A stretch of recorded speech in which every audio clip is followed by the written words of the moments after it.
এক জঙ্গলে এক বানর আর শিয়াল বাস করত। বানর ছিল খুব চঞ্চল আর কৌতূহলী, আর শিয়াল ছিল খুব ধূর্ত ও বুদ্ধিমান।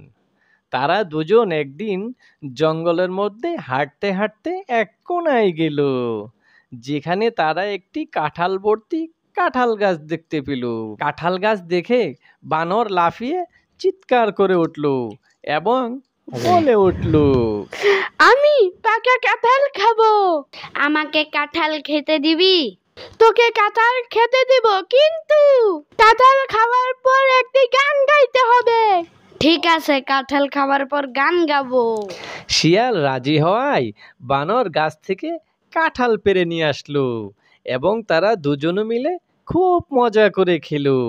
খাওয়ার পর বানর বলল, এই শিয়াল, এখন গান গা। গান গাওয়া আমার বয়েই গেছে। তুই গান গাবি না, তোর খবর আছে। পরের দিন বানর বুদ্ধি করে শিয়ালকে একটি নদীর ধারে নিয়ে গেল এবং বলল, এই শিয়াল, দেখ পানির মধ্যে কত বড় মাছ। কই দেখি দেখি।